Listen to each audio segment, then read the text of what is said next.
Hello, everyone. It's day number 64 of 365 Live, and I am back today to talk about lemons for sweet lemonade. Yesterday, we started that discussion on here about my blog that I call Lemons for Sweet Lemonade. We talked about a recipient of lemons called Job in the Bible. And I also talked a little bit about some of the lemons that I have, encountered as well. Some of the sour lemons that can either make you or break you, and it's your choice. You get to choose. You get to choose whether you're broken or whole. And so today, I just had a question. What do your lemons look like? What do they look like? What have they come in the form of? Has it been sickness? Has it been affliction? Has it been suffering? Has it been loss? Is it all of the above? What have your lemons looked like?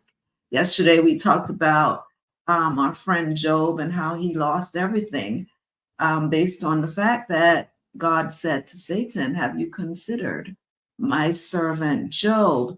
And the intention was to grow him and make him. And he had to figure that out and choose whether he wanted to be made or not. And so, if maybe you answered all the above because there are so many things going on. However, the shock of it all, the shock of it all has caused some sourness to happen, right? Sour lemonade, sour lemons is what we're going to call them. So you have encountered these sour lemons, and if I were to stack them in a jar and ask you, what are you going to do with each one? That only you can answer that. Only you get to answer that. But the thought behind it is for you to take them and squish them and turn them into lemonade that is sweet and not sour. And so you're looking and going, well, Dr. Sharon, how do we do this? How do we do this? You're giving us all this stuff. How do we embrace our lemons instead of just wanting to knock them over, throw them over, become bitter, walk away and walk in bitterness for the rest of our lives? And so I get to tell you what I believe, right? You don't have to believe what I believe, but I have lived a while and gone through some lemons and watched the differences between my reactions, because your first encounter, your first reaction is to probably be just so sit on the floor for a while, because it becomes comfortable. It becomes comfortable. Let me just stay here. Let me just stay here. But what would that have done for me had I just stayed in a fetal position on the floor? What would that have done for me? How many people could I have helped? How much could I have been helped if I did that? So today I wanted, I have yet another lemon recipient from the Bible, another sour lemon recipient from the Bible. Yesterday, we talked about Job. I am a faith based therapist, so I get to talk about the Bible often in my practice. And, because part of it is to gain biblical principles along with the psychological part of it for people to become whole. I can't just look at the science of it and not look at the biblical part of it, because that's where the biggest answer comes from, is from God. And so today I am talking to you about another recipient. But before we go there, God has given us, all of us, some companions. He's given us some companions to help us make the lemonade sweet. Guess what? He's given us mercy.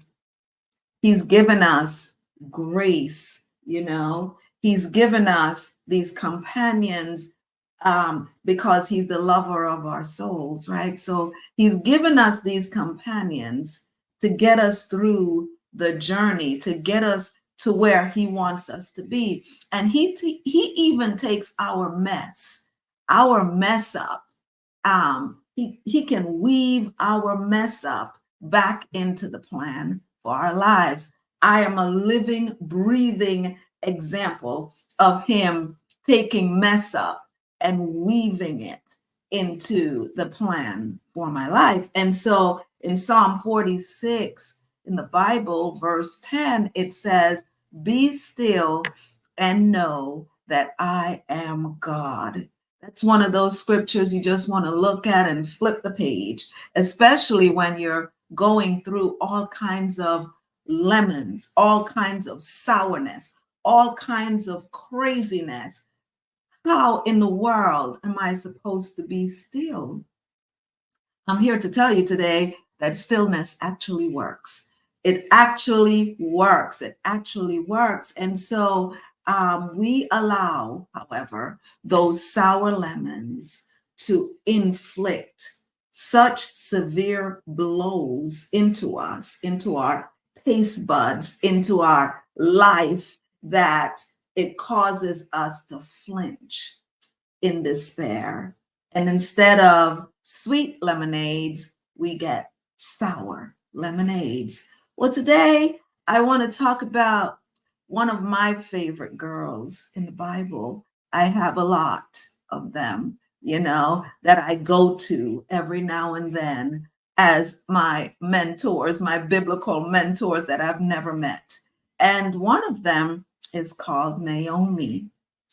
And she's found smack dab in the book of Ruth, especially in the first part of the book of Ruth.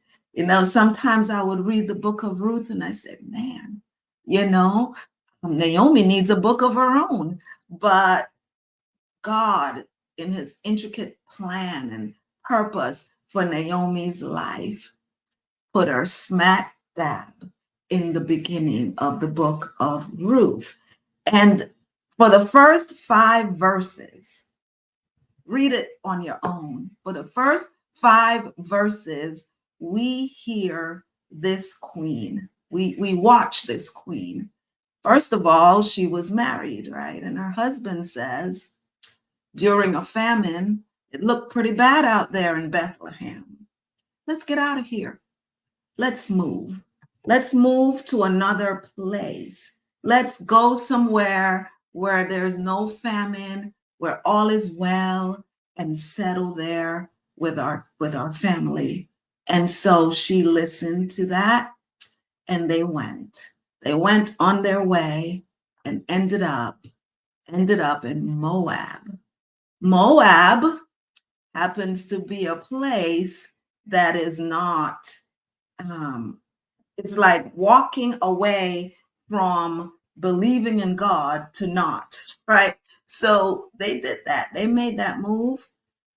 They made that move with their sons. And, in the first 5 chapters, 5 verses alone, we watch this play out for Naomi. First of all, she loses her husband. He dies. Both of her sons get married. Their names are Mahlon and Chilion, right? So they get married to two women, Orpah and Ruth. So they become her daughters-in-law. And we watch as both of her sons also die. This is only the first 5 verses of the first chapter of the book of Ruth. And we watch this woman with all of these losses. And she says to herself, I'm getting out of here. I am going back home. And so her daughters in law, they start following her. They start following her, just like some of the women or men that want to follow you. They want to follow you because they see something amazing in you. Naomi couldn't see the amazing. All she could see was the sour lemons, to the point where she became bitter. And so she's trudging through. And when you read, I am that girl who not just reads about the journey, I look at the journey, long, uphill, downhill, all over the place, on foot to get back to Bethlehem. I'm just playing it out for you all. You get to read it on your own. But I'm playing it out for you all the way that this narrative comes off the page for me.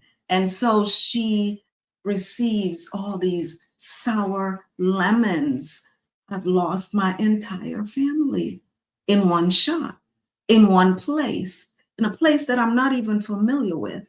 And you're not familiar with it because that was not on the docket as far as God is concerned. But He can take even our mess up, even our detours. It was a detour on the journey. He could take that detour and weave it into the plan and make it look and make it be amazing. And so that's the storyline here. We're watching Naomi trudge and trudge and trudge, and her daughters-in-law, I'm thinking they're walking behind her, and she turns and, you guys need to go back home. I don't have any more sons for you. I'm too old to have children. Go home. Go home. There is no way that I have a son that I can give to you for you to have children and do all the things. She was seeing it from a physical, mental, emotional point of view. She was seeing it with her naked eyes and not her spiritual eyes. And so that's what she saw. That's what she told them. One of them listened. Orpah said to herself, oh, she's right. If I want a husband, I can't follow her because she won't have any more sons to give me. So she turns back, but not Ruth. Ruth saw something in Naomi that she wanted. She saw her God.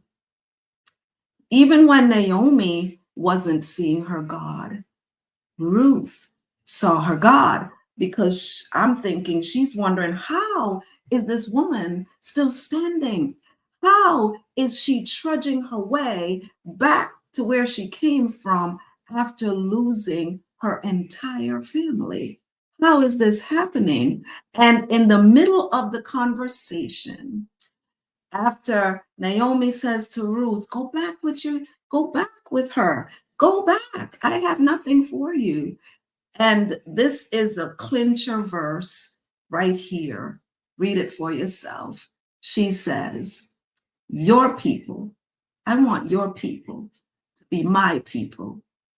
And the biggest part of all is, I want your God to be my God.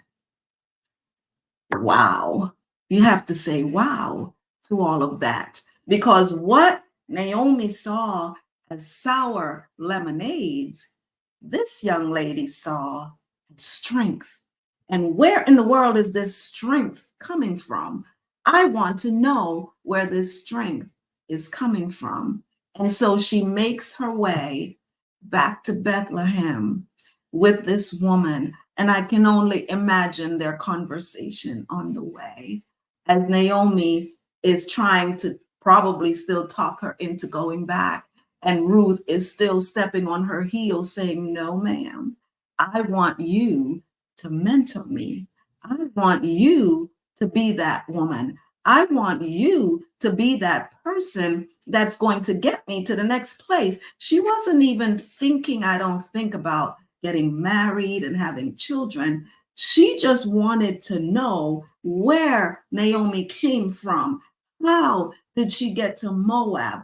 Who is her God? Because in Moab, we're serving idols and small gods. We don't know anything about her God. So I want to know about this. And so she follows her all the way back to Bethlehem. And as they make their way there, some people are coming and they recognize Naomi and they start calling her by her name, Naomi, which is a very pleasurable name.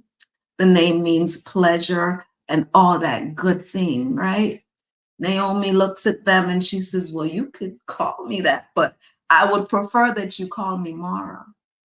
And Mara means bitter. I'm feeling bitter. I'm feeling bitter. I lost everything I owned. I lost everything.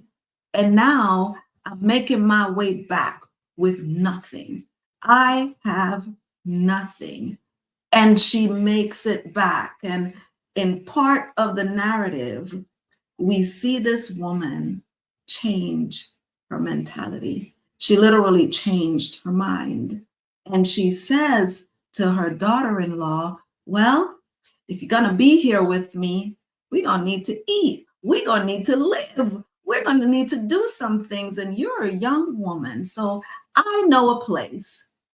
I know a place of employment. I know a place where you could go and work.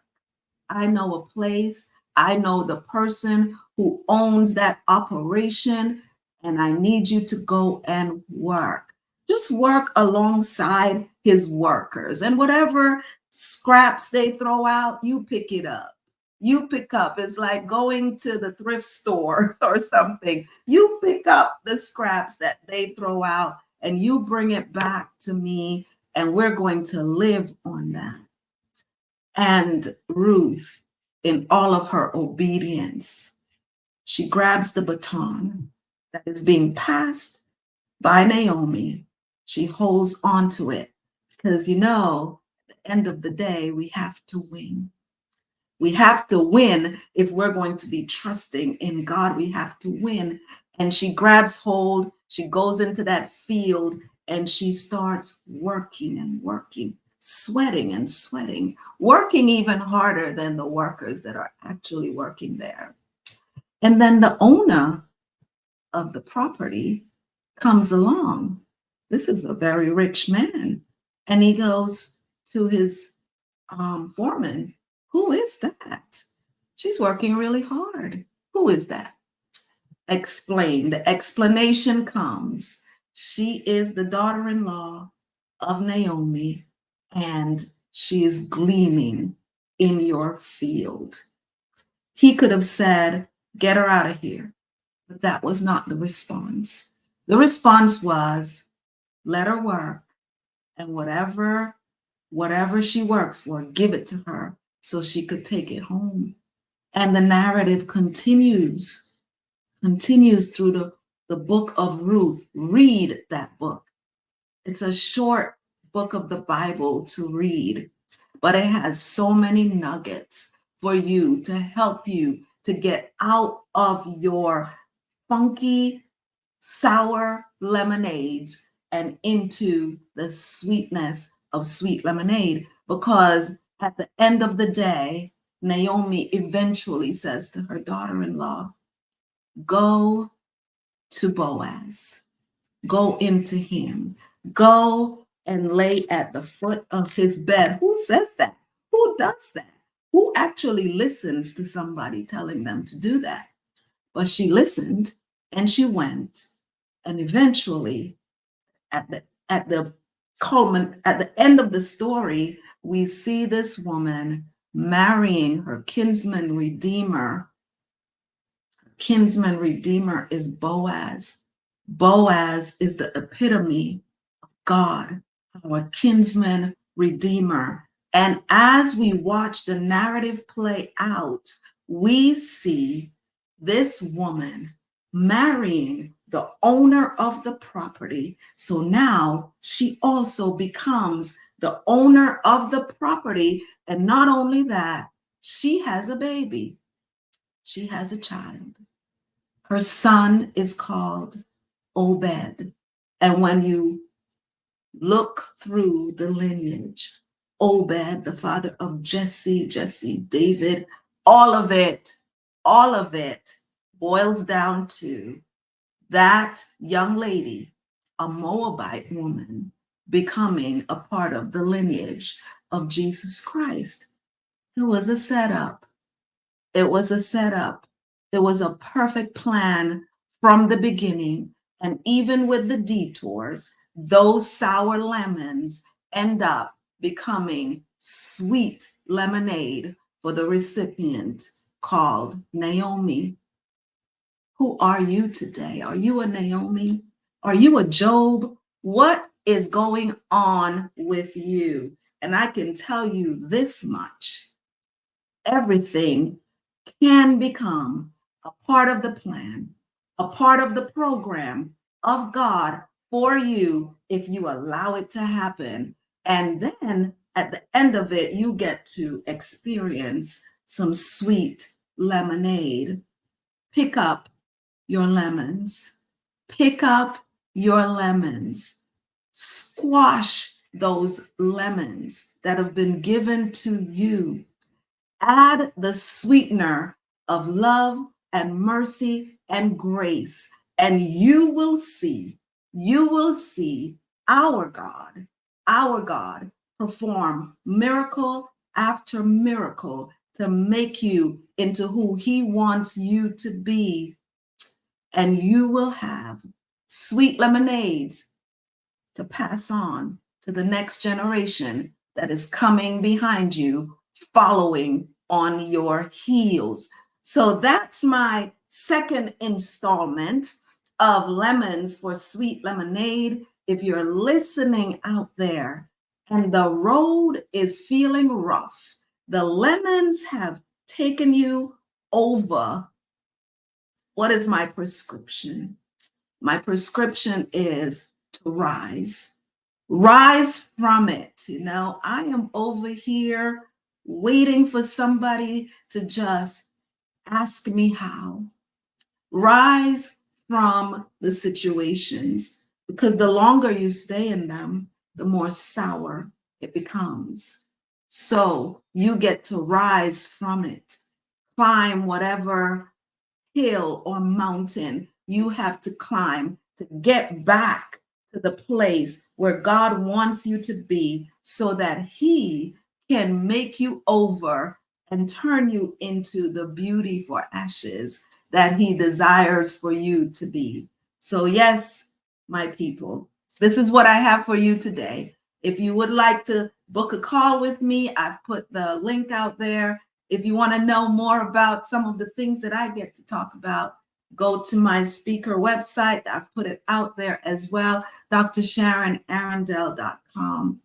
And I just get to come and serve you with a servant's heart every single day of these 365 days of 2024, the year of more. So on this 64th day, I say to you, grab your lemons, squeeze them, and allow God in all of his mercy, in all of his goodness, to make you over and give you sweet lemonade. Thank you for joining me today, and have a blessed Monday.